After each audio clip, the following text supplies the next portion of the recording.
What's going on, guys? My name is Cameron and welcome to the channel. Today I'm going to be giving you guys an update to my live Twin Spright deck profile. This is the list that I did play at the Toronto Regional. Unfortunately, we didn't get our invite. I placed 54th out of 250-ish players. It was an 8-round event, so it was a bit smaller than to what I'm used to, but I did go X3 at round 7, losing out to Hero again. I would say the changes that I made to this list were the right call. It was just the fact that I did not see my hand traps, right? That is the gamble you have to take with a deck like this. Considering the fact that I did not draw a lot of hand traps throughout the event, I think 54th is not too bad. Let's just get right into the deck profile and show you guys what I made changes to. So I'm not gonna go too into depth with the engine because I did go into depth with that in the OTS deck profile. If you want an in-depth explanation, be sure to check that video out. But yeah, we are still on the same ratios: 3 Lila, 2 Kisakil, 1 Frost, and the 1 Treat. I still think Treat is mandatory. If you are not playing Treat in a live Twin Spright deck, you have to play this card. Just being able to make Djinn Buster for free is nice, and it's another extender if your Kisakil gets negated. But yeah, you have to play all of these cards. And for the live twin spells, we are still playing the 3 Sunny Snitch and the 3 Password. I think this is fine. Funny enough, this entire regional event, I did not open a lot of hand traps. It was mostly all engine. A lot of my hands would be like 1 normal summon, extender, a Sprite card, and like 2 of the spells, which is kind of unfortunate. But at the end of the day, I still think that playing max engine is very, very important. Like, yes, Password plays into Droll, but I did explain that you could just play around it. Every time I got Droll this event, it didn't really matter because I would just make a board anyway. And Prosp does play into Droll as well, so I still think that Password is better. Okay, for the Sprite cards, we are still on 3 blue, 3 jet, and the 1 of negates, so 1 red and the 1 carrot. This is all standard. I was considering to play a second red to help play through the Droll, but I'm already at 40 cards and I didn't want to play 41. And something like Pixies is a little bit obscure, so I think this is perfectly fine. I did not ever miss like a second one. It's just like the thought of playing a second one, like second red or even a second carrot, is interesting, but I don't even think I needed it for the regional, so that's fine. These cards performed like well, just considering the fact that I opened mostly engine. And we are still on the 2 starter because starter is at 2, the 1 Smashers and the 1 Gamma Burst. This card was really, really nice. Smashers, I was up against Eldritch, my boy Hayden, and there was one instance where I normal summoned a twin, and then I went Smashers, banished a Sprite card from hand to non-targeting banish, so I banished the twin and 1 was back row, which is very, very good. I did that a couple times actually. So Smashers is nice. It was that same combo that I showed in my OTS deck profile, and Gamma Burst was the card that made me end every game. This card has to get, oh god, like a super rare printing soon, like I swear.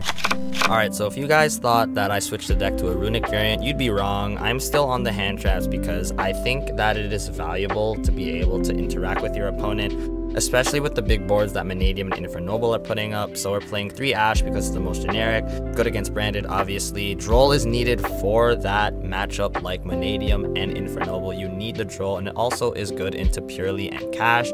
And for the effect negation, I'm still on the 3 Veiler and the 3 Imperm. This is like essentially the same hand trap lineup that I'm on, and I'm loving this lineup. The one change that I made was the hand trap. I took out Ghost Bell for Ghost Ogre. Now this card is absolutely ridiculous.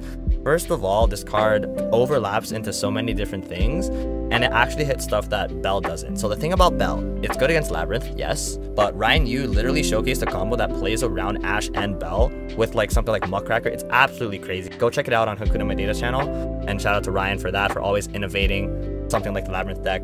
If I were to play Bell against that type of combo, it would be dead anyways. It's good into Branded, but Branded Lost negates it. It's also good against the Bestials, but the Bestials stay in your hand, or in their hand rather. So it doesn't really do anything, doesn't solve the problem. I wanted to play a hand trap that overlaps into everything and doesn't really conflict with the twins, like Nibiru conflicts with the twins.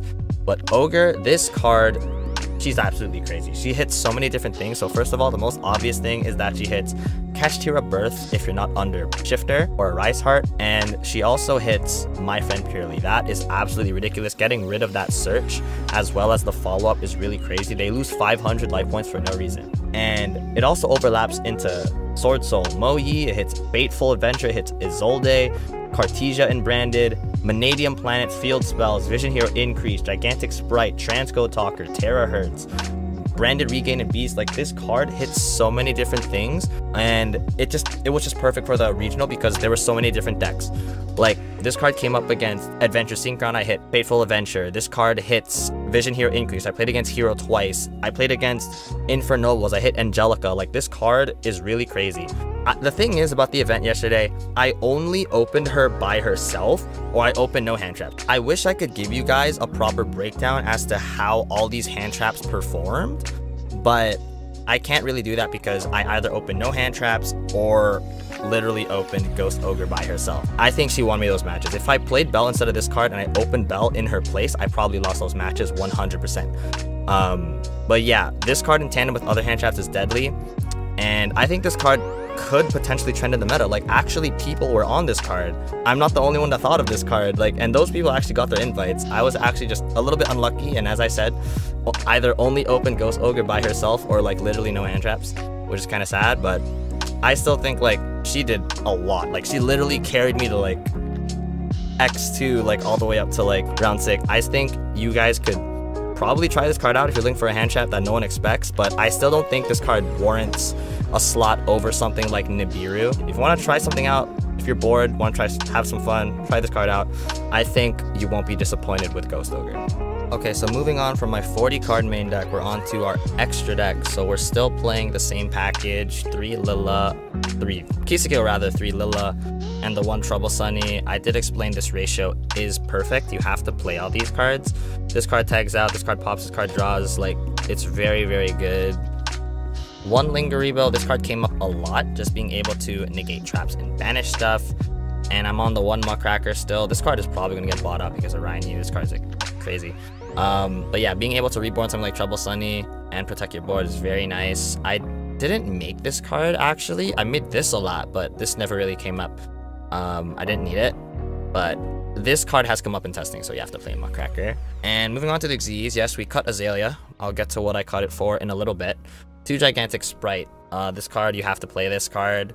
We're on the 1 Mannequin Cat. I did not play any cash. I played 1 Purely, 0 cash, 0 branded. Like, I was playing all the rogue decks. Like, I have a surprise for this card in the side deck, which I'll get to. This card is really, really good for that. I'm still on the 1 Jin Buster. This card is good, just being able to negate stuff. Like, if you're going for game and you make this card, like, you typically make this card so that you can play around Nibiru. Still on the Zeus package, Mosquito, Downerd, and the Zeus. This is relatively standard. It's literally like exact same, but the 1 card that was clutch at Purely Noir. So this card reads, you can discard a card and target a card your opponent controls, return it to the hand. That's not a quick effect, but the fact that that does not detach is very relevant. So this is a Zeus pilot. Yes, this is a Zeus pilot, you just attack, or this is an OTK enabler, because you just attack, don't take any damage, overlay onto Zeus. But in simplified game states, because you're playing 15 hand traps, your opponent is going to end on like 1 set, 2 set, 1 monster pass. And then you make this card. You bounce their card. All you have to do is discard a card. You don't have to detach. There's still 2 materials under it. You go battle, swing for 1,000, make a 4-mat Zeus. Overlay these on top. Like, this card is crazy. Shout out to John for letting me know about this. Like, this card outed Gozen match for me, and I made Zeus. Like, every time I summon this card, everyone's like, what's going on here? This guy's playing Purely? Like, no. This card is just another Zeus pilot. I suggest playing this.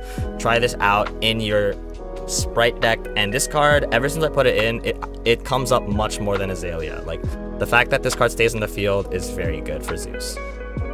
Okay, so my side deck is still relatively the same except for a few changes. I am on the 3 Godarla, and that's all I'm playing in terms of like board breakers. You could argue for something like Ixi Encore, but you can't Ixi Encore a Barone. So I think Godarla is very, very valuable for that. And this card also does synergize with your Mosquito to enable OTKs. So yeah, I wanted to play this over Ixi Encore for that reason. And I did cut the Radians and the Pink Drops because I wanted to make room for some more cards. And for the back row, we're playing 3 Cosmic, and for one of the cards that I made space for was the Duster. I wanted to play more back row removal just because I thought Labyrinth was going to be good, and unironically Labyrinth won the event. I think this was fine. I did see these cards when I needed them, which is good. And for the going first cards, I am on the Floodgate still, 3 Anti-Spell and a 3 Grave. I think Grave is better than something like D-Barrier because if you D-Barrier a branded player, they'll just play on your turn. They'll still like Bestial and then they'll Cartesia Fuse on your turn, so it like doesn't really change anything, and then they'll just Fusion Duplication you. So having Grave just means they just can't play, they need to out for it, and Anti-Spell is just a generic card into like any deck. Like again, the philosophy here is to play the most generic cards. The 2 cards that I made changes to were Red Resonator. My friends really convinced me to play this just in case, and it's better to be safe than sorry, so Red Resonator is there. And for the last card, I did mention earlier that I had a surprise for the Mannequin Cat, and that surprise is Christia. So this card, it is a light fairy. The entire Purely deck is fairy. So you end on this, red and carrot, and then they go draw phase, summon a cat, and then you chain Mannequin Cat, target this. They can't ash it because you have red on the field. They can't like imperm book this because they have carrot. So like you're protecting your Mannequin Cat, and then you just want this to resolve. This card against Purely is FTK if they don't have an out because it turns off all their spells. Like it's absolutely crazy. This card, I Christianed someone yesterday, and this card won me the game. This card is crazy. But it's not only for Purely. Like this card, light fairy. So let's go down the list. Vanadium is like they're all fairies. Branded Despia has some fairies, so you can kind of summon it into this. Eldritch is light. Adventure Synchron, like if they're playing any Stardust cards that can summon this card. Isolde is a light, not necessarily like the most generic card, but it does overlap into a lot of matchups. And Purely being one of the most represented decks, I think this is a very, very valuable Mannequin Cat target. If I played against more Purely, this card would have been insane. Like this card did win me the match, and I'm just happy that it did. If you're looking for a Mannequin Cat target, I think you could probably try this out. If you want to be safe, you could play something like Chaos Hunter, but I think this is just hilarious, like being able to summon this, Floodgate your opponent. And I'm glad that I played this card. Like I was supposed to play this in the June regional, but I couldn't change my deck list because I pre-regged. So I wanted to try this out, and yeah, this card came up. I'm just glad it did. Alright guys, that wraps up everything for the updated deck profile. I hope you guys enjoyed. I'm always trying to innovate this deck as much as I can because I just love Live Twin Spright. I really do think these were the right changes. Like Ghost Ogre was crazy. Christia came up. I'm just glad like Christia came up. This card's crazy. Like if I played against more Purely, it would, but it is what it is. And the Noir is really, really good. This card is really good in testing. I highly recommend you try this card out. But yeah, that is it for the deck. Like if you guys have any other changes or recommendations for me to try, let me know in the comments down below. I'd love to take anything into consideration and just test. I just love this deck to pieces, and we're gonna get our invite sometime in the future. If you guys want like an in-depth breakdown of how my rounds went, be sure to check out the vlog that's on my channel for the Toronto Regional, and I'll see you guys in the next one. Later, y'all.